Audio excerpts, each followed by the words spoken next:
All right, I think everything's on. Should be good to go. Okay, so welcome to part 4, and hopefully the final part of building an app from scratch using the ArcGIS API for JavaScript. So I don't exactly remember everywhere I left off, but I cheated a little bit. I kind of jumped ahead. I left off on using Pinea. Let me find a link here. Pinea, yeah, that's it, as my data store for, let's just look up, for Vue, right, in my project. And I wasn't familiar with it. I was like lost, didn't know what I was doing, so it bugged me. So I spent a bit of time offline, look at the docs some more, look at the samples some more. Excuse my dog. There's another dog in the hallway, so she's probably gonna be barking quite a bit soon. They like to fight. Um, so I spent some time offline, looking at Pinea and how that works as my Vue store and everything. And I think I got it. I even added testing, which I'll show you here as well. So let me go through and show you what I've done. Right. So last we left off, I was defining a store with Pinea. So what I've done is I've got my interface for everything that's going to be part of my app. Right. So I've got a so with this application, I've got the initial list, and let's go and run npm run dev. Oh, I think I upgraded something here. Hold on. It says error. What's going on here? Import define config from v. I don't know. That's not the problem. Oh, hold on. I don't know why that's a JS file. That's weird. I don't know why it does this. Okay, hold on here. What's going on? Ah, a second.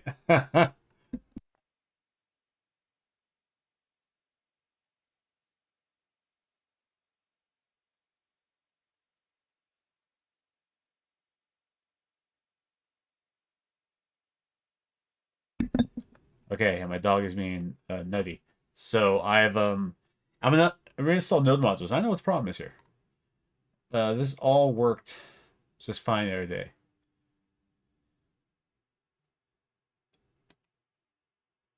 So vite config, blah blah blah. Try not to use semicolons in this project. This because, right? Oh my gosh, so much stuff. Okay. You know what? Uh I changed this to type module. So bet if I remove that, I don't know why it's outputting a JS file there. Yeah, that works. That means I'm gonna have to change some stuff over here. So let me change this to an MJS file. There might be some other JS files I need to change later on. Worry about that when I get to it. Anyway, okay, so localhost 3000. Let me copy that over here. Okay.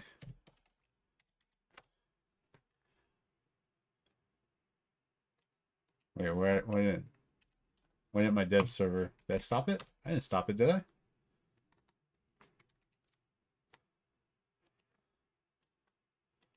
Hold on here.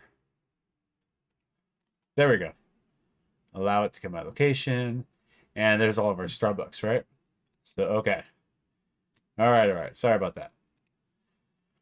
Okay, so here's my app running. So the idea here is I want to be able to click on one of these cards and display that location on the map. So that brings me to the store that I built here. So I've got my store. I basically have a boolean to find whether it's the map or not. Technically, I could do that based off of the selected item too. So when I click this item here, this will become the selected item out of the items here. So I guess I really don't need this map, but I just doing it. Why not? So they have an action on the store called create map, and in this action, I'm going to go ahead and check if this if is map, and if I pass the map container to this action, then we'll go ahead and call my initialize method from my map helper, which I'll show you in a second too. And I've got this add location to map helper too, which is going to add the item to the map, because the item also has the location on it. So if we look at, let's come to this data map, right? And this one I was kind of working on before. I think when I showed everybody this, I'm not sure if it's changed or not. But basically, I've got this add location to map that takes an item. It's got type item props.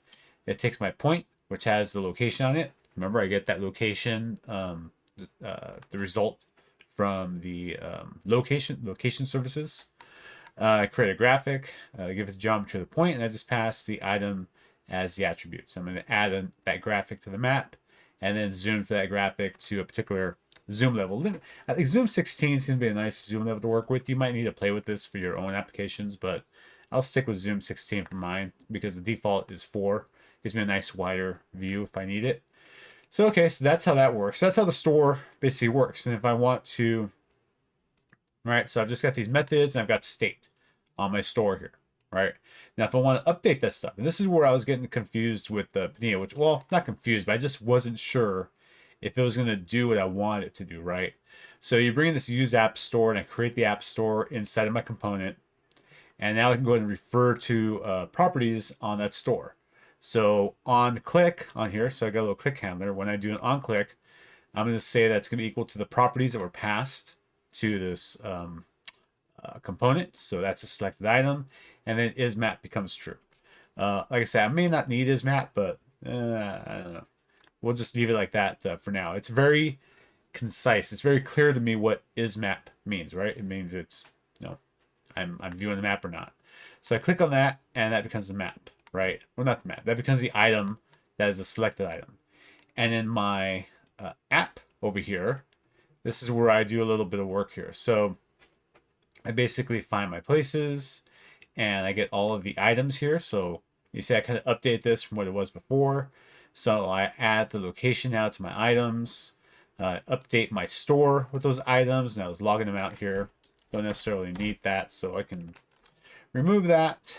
And then here I have this little ternary operation, right? So in view, you just have this vif. So vif app.isMap, I'm going to show the web map. Else, I'll show home. And home is what has these cards in here. So the idea here is that if I click on this, like so, it should go ahead and switch over to the map. I got my small graphic, and there we go. Displayed on the map.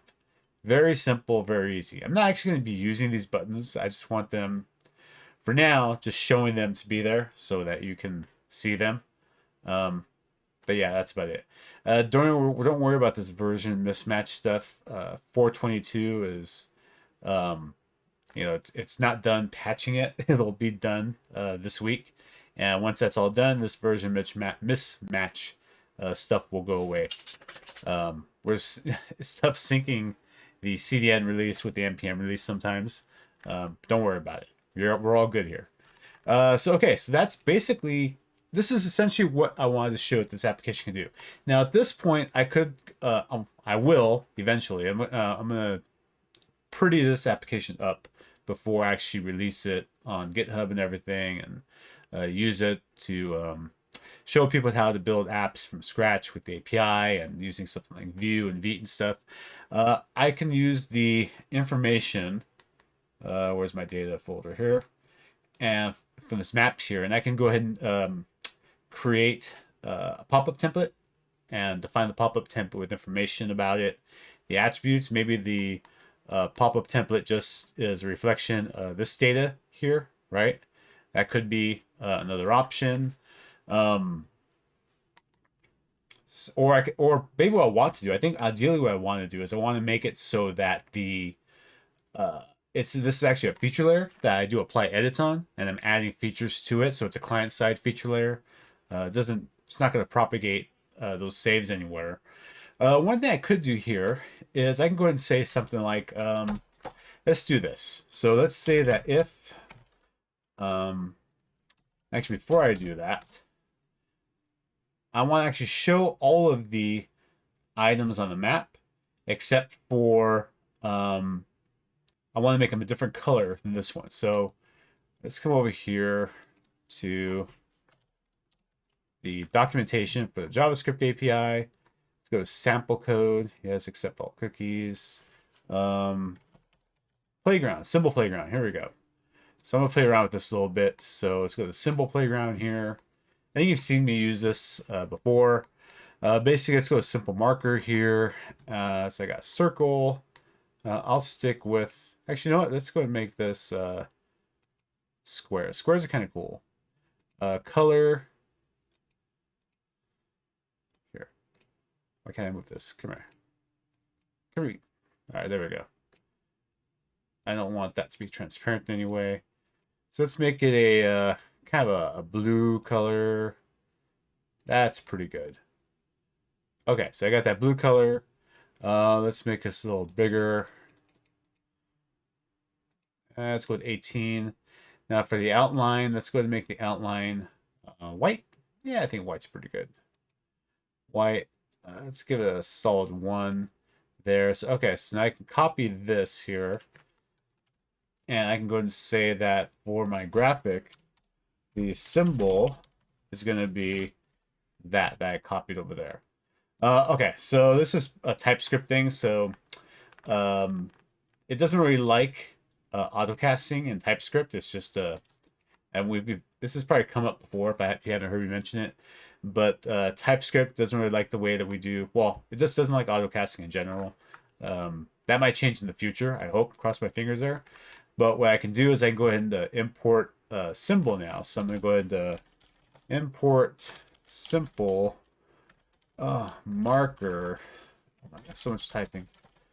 Symbol from ArcGIS core symbols. Simple marker symbol. Oh, so much typing. Man. All right. So now what I can do, let me take this here. And instead of doing it up there, I'm going to say over here, const selected symbol is going to be equal to new simple marker symbol. And I'll pass all that. I do not need the type simple marker because I'm already using it. So let's go and do this. Take selected symbol, put that over here, refresh, cross my fingers. Now if I click this, there's my marker. Okay, so now I want another symbol that's going to be for the everything else. So let's make this one square. We'll make these much smaller, something like so. Yeah, like let's do 6. Like it, we'll make it really small. And we're just gonna make them like I don't know. Weird to see. I think somebody just fell. No, nobody fell. It's just someone's there's movement happening in my house. I'm sorry. Let's make it 8. That is really small. No. That's not really yellow, is it? That's like a lime green. Am I colorblind? There we go. Now we're in the yellows here. There we go. I like that a little bit better.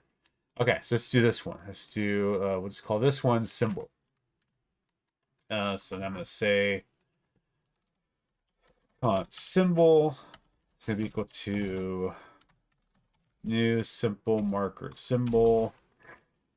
And pass that. Let's take the this type out. We don't need it here.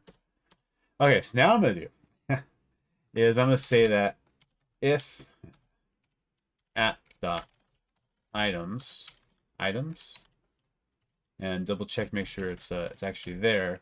And if there's stuff in it, then we're going to go ahead and say that for, I think I can do let here, let, x of items, app.items, sorry. Dot items. Then we're going to go ahead and do what we did over here. We're going to create a new graphic. Oh, okay, let's do this. Const G is equal to new graphic. And that graphic's going to have a geometry. So that geometry is equal to a new point. And that point is equal to the x dot location. And attributes are going to be equal to what? What am I doing here? To just the data itself, and symbol be the default symbol.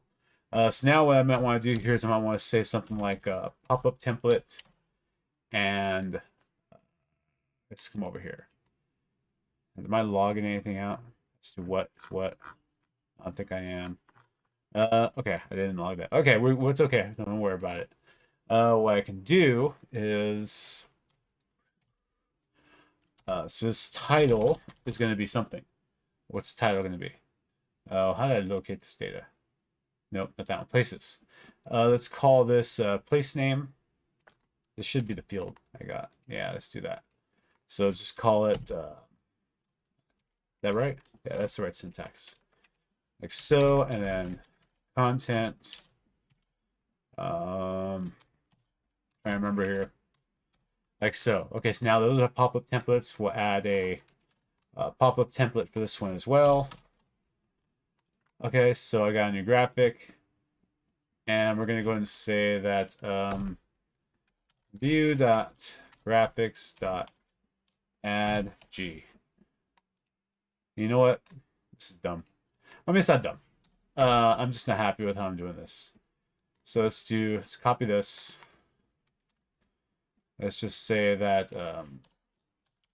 const graphics is equal to app.items.map. Right? Map, and we're going to say the X, like so. And now let's do this. Yeah, okay. An app doesn't have a type. So I marked it as any.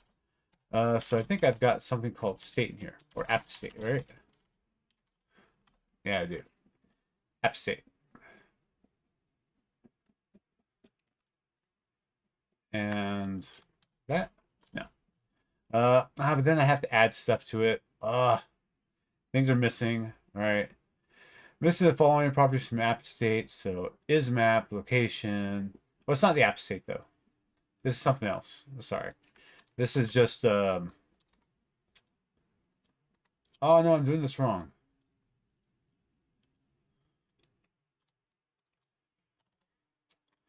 Oh, I'm so dumb. I'm in the wrong thing. So I'm taking my item location here. And item, so I'm doing that. So I'm doing the complete wrong. All right, so this is not going to work. All right. I thought that I had access to my store here. But here's what I can do. I can pass items in here. Items, and what is my item type? It's item props, like so. And this is completely optional to pass it. Boom, like that. Now I can just say if items.length, this will still work now. Okay, so where am I calling this at? I'm calling this in the wet map view here. Here we go.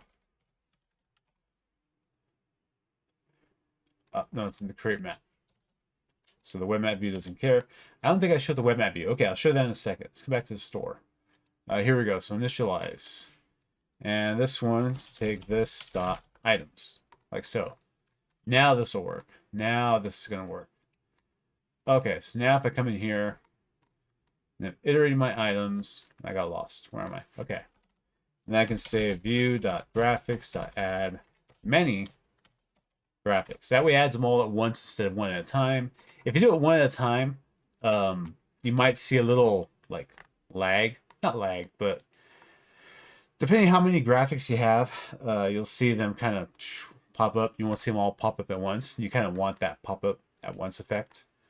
And like so, bam. So if I zoom out now, yeah, there are all the other locations. And I think if I click on something, all right, I did not get a pop-up. Why did I get a pop-up? I mean, I got a pop-up, but it's not a useful pop-up. So let's get out of this so something pops up. So, okay, so let me see what did I do wrong. I'm sure I did something wrong. Obviously, I did something wrong. So there's my graphic. Okay, so let's do this one here. I know what it is. Where are the item props? Address. So name. See, it's not. I'm not a smart man sometimes. I forgot that I kind of did this here. So, bam, like so. Weird that nothing else is popping up. Interesting. Maybe that's not going to work. I probably have to do like field configs and all this nonsense. Come on, console.log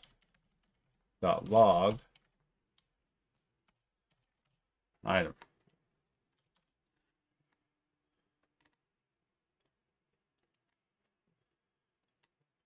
Click.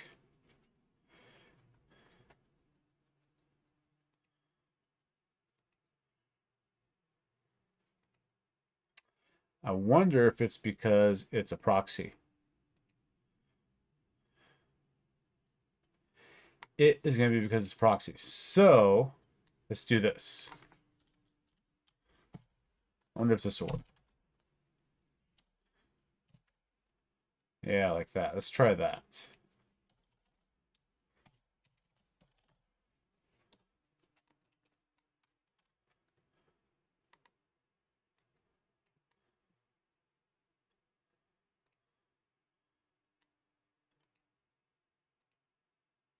There we go.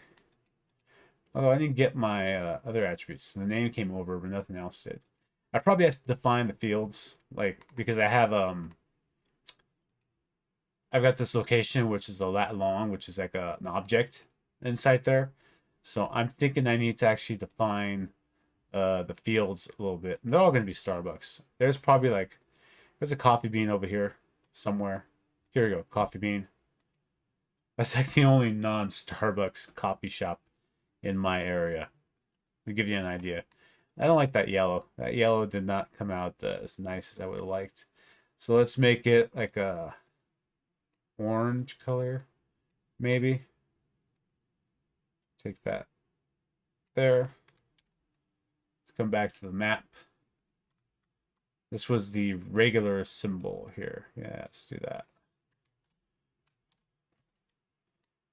Okay, okay, so here we go. Yeah, so the orange pops a little bit more.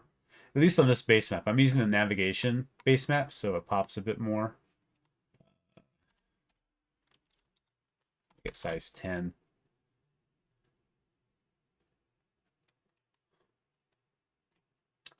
Hold on here.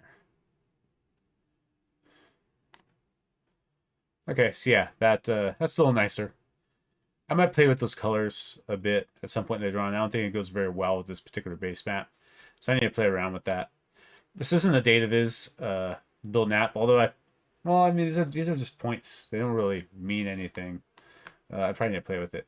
But I think the pop-up, I'm not getting the table here because I need to define field configs and all that stuff. And I'll be honest with you, I just don't feel like it right now. So we're not going to do that.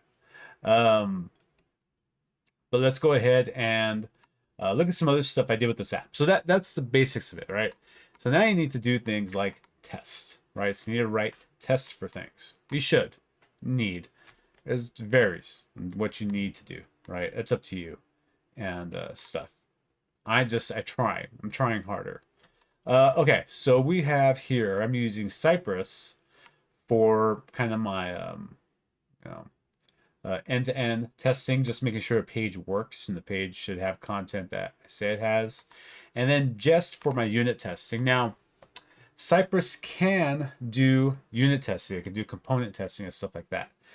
I just had some issues with it, and Jest works because Jest lets me do my mocks, which I couldn't quite figure out how to do in Cypress. And I kind of went back and forth, and I might need Synon or something. I don't know. I don't know. I just need to spend more time with Cypress. I'm not a Cypress pro, but with Jest, I can do these mocks. So here I've got a mock for my store, right? And it returns back some information here. Is map, selected item, and I could have items on here as well. And items can just be an empty array, for example. So I've got that there. I've also got another mocks folder in my source here. Oh, no, not in source. at the top, and this is going to be for the ArcGIS components, so the search widget, as well as some Esri calcite component stuff. So I've got a mock for defining custom elements in here. It's not really a mock, it's just a stub class for that. I've got a mock for the search widget and so on and so forth. So this is kind of like the stuff you need to do when you're working with Jest. So you configure Jest over here. You would tell Jest, you're working in Jest on environment. These are some transforms that you need for using Jest with Vue.js, right? And you want to use, so this took me a while to figure out too, because it's fairly new, but you want to use the Vue 3 Jest. There's a separate Vue 3 Jest, and then Vue Jest is for Vue 2. So this drove me nuts for a bit. I had to like dig into some like GitHub issues to figure it out. You also want to tell, this didn't quite work for me. I was trying to figure out how to get the warning about calcite stuff. It's not an error. It's a warning when you run Jest about, oh, you probably want to tell is custom element to ignore calcite component stuff. And from the GitHub issues and docs I saw, this should work, but I couldn't get it to work. So I don't know. This transform ignore patterns, like you should, I thought, be able to tell it to ignore certain node modules, but it didn't. That's why I have my mocks folder there. So if you run into those issues, this is kind of stuff I ran into. So let me close all this stuff out here. So when you're writing a test for a component, for example, let's just look at the nearby card. This is a good one here. Now this one, I did have some issues here too. This has to do with Pania, right? So I have a test item that I'm going to pass to the card. You have this mount method, so you're going to mount your card, your component, the view component, pass the properties, and then you to get the Pania store stuff to work, you should just do this global plugins thing. It's called create testing Pania. And then after that, what you want to do is that you can use this wrapper.find. This is like a document selector you can do to find certain elements. So I'm going to find span.title here, and I think this should be like so. Get the text, and that text should be equal to the item name, right? And if we look at the nearby card, the way this works here is that the title, slot title, and I take, is that right? Oh, come here. Where's my name? Here we go. Should have this name in here, right? So that's what that means there. I can do the same for this, grabbing the small, the second one. I think you can do stuff like that. Like you say, you get them all and then index 1 and 2 or 0, 1. And you can do it like so. And then the subtitle, it's got the same thing. You can tell it what's in there. So basically just checking to make sure that it renders the way you expect it to render. What I was trying to do is to test the on-click and doing the updates of the selected item, and then checking to make sure that they were, the selected item was equal to the item I passed, but that didn't work. So I don't know. Pania is fairly new, so maybe I'm missing something. I'll be honest, I just don't know. So if I remove this here, let's stop updating here. Now let's run. So let's look at my package.json to see what the commands look like. So yeah, I've got test unit, test end to end, and then test all. So let's just run test unit, npm run test unit. So give it a second. It's doing the nearby card, nearby list, footer, and the home. I still need to do one for the web map too, and they all passed, right? So those tests are good. So if we look at those tests, so you saw nearby card, the list does pretty much the same thing. So I'm passing 2 items to the list one, and then I'm saying that when I do that, I should have 2 calcite list item components in the nearby list, which is what would be expected here when I do the iteration, right? So for the home, it's very similar to, it should contain a search container and a card container, which is basically, you can't see it now, basically the search toolbar, and then the card container for all the different results that we've got. So those should be there. And the footer basically just that it has at least these 3 icons inside of it. Just make sure they exist. So they're not, I mean, this is really just checking to make sure that things render as they should. As you saw with the nearby card, You can also do a test to see that you can click on something and then to see if something else has changed. But in my case, I couldn't check to see if the store changed. I'm sure if this was component level state, it would work and we'd be fine, good to go. So that works. All right, perfect. So that's doing unit testing using Jest, right?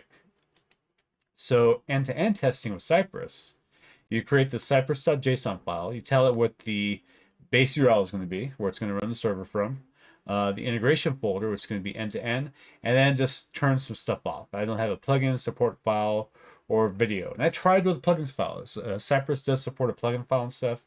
I tried doing component testing with it, but like I said, it had issues. And it could just be because I couldn't mock certain things, but there was some other stuff happening too that I couldn't get it to do component testing the way I expected anyway. So the end-to-end folder, we have this main spec here, basically just saying that it should contain some default elements, right? So I'm going to visit the home page. This kind of does what the unit test for my app did, right? It should have a search container, card container, and it should contain a footer, right?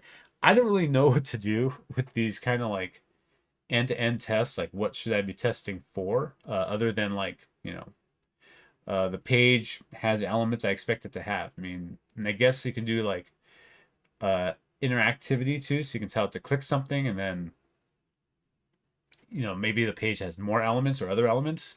So this is kind of doing what the unit tests do for components, but kind of like making sure that they all work together instead of just individual components, because like individually they could all work, right? The tests all pass, but when you put it all together in a page and run it, things can be jacked up somehow. So that's what the end-to-end test here anyway should be showing. But there's a lot more you can do with Cypress that I am definitely not covering, that go more in depth. And there are people out there more adept at using Cypress than myself. This is my first time really digging into it, right? I've just kind of messed with it in the past. So this one I can run npm run test e to e, and this will run the Cypress test. So it's going to go and load the dev server. If we look at the package JSON, it's got this start server and test helper, and you run the dev mode. Then you tell it what the port is going to be that you're going to run it at, HTTP get, and then run Cypress, and then all specs pass. I only had the one, so it all passed. If I want to run everything, then we just run all. It's going to go through. It's going to run my Jest unit test, and then it's going to run the Cypress end-to-end test, and they're going to pass, right? I hope, yeah, everything passed. So that was it. So, I also switched over on these components to using the composition API for Vue.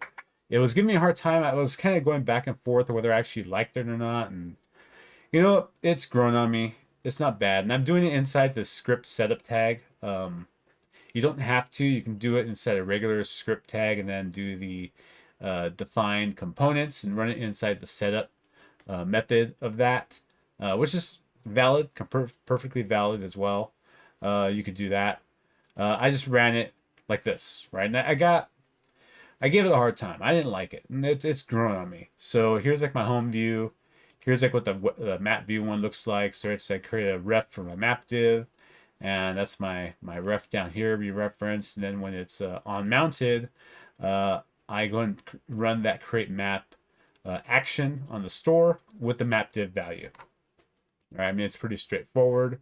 The list does pretty much the same thing. So this one's still using the define component in here. I was having some issue with this typing with define props the way I wanted it to, and this is more of a TypeScript thing, not a Vue thing, I think. I just was having trouble with it, so I just left it as is here because this doesn't do much. I mean, so using the composition API versus define component is that I don't have to pass these components into the composition API. I just kind of, it knows because it's a setup. So it knows I'm using, well, this one doesn't because I'm not using it something else. So I've come to home, for example. I don't need to define the nearby list to my components. It's just, it works. It's there. Here's the define props with my prop items. There's my search ref like before, and I create a search based off the search value. this name is going to be equal to that name down there. And so the card view does have an on-click handler. I can just reference directly in there. Yeah, it's going to return this function. So like the way the setup method is supposed to do. So that all kind of works and stuff. I think this is where I had some issues here with this define props kind of making things work. It didn't let me like import my item store. I don't know. I couldn't get this typed the way I wanted as item props, so I had to do this. That's a TypeScript problem, not a view problem, I don't think. But yeah, so that's how that works. It doesn't have any JavaScript at all. Nothing going on there. But I mean, there's not much more to this app than that. It took me 4 parts to get that far. Run npm run dev again. Just get one last look at this beautiful, beautiful application. Like I said, I'm going to spend more time with this. I'm going to pretty it up a bit more. Make sure the symbols all look good. Maybe tweak the logic a little bit. I might add some routing. And the nice thing with Vue is the way it's set up. If you look at the documentation, you don't need another library to do it. You can do it with the tooling built into Vue to do routing. Based on this kind of ternary type of stuff or some methods. I can't remember. I looked it up real quick.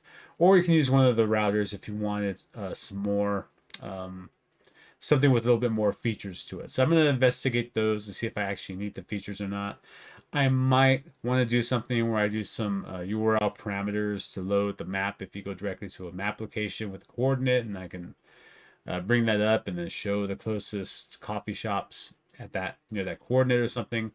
I don't know. I need to play with it a little bit. I kind of have some freedom in terms of how I want to build this example app and things that it can do and stuff.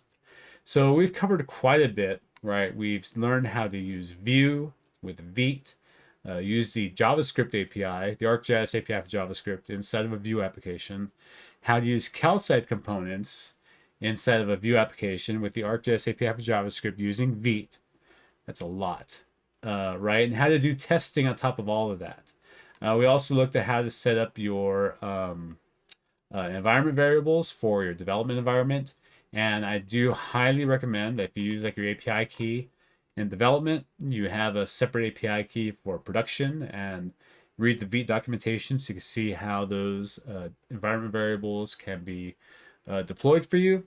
Never check in your environment variables into your Git repo, right? That's like a first rule of thumb is don't do it.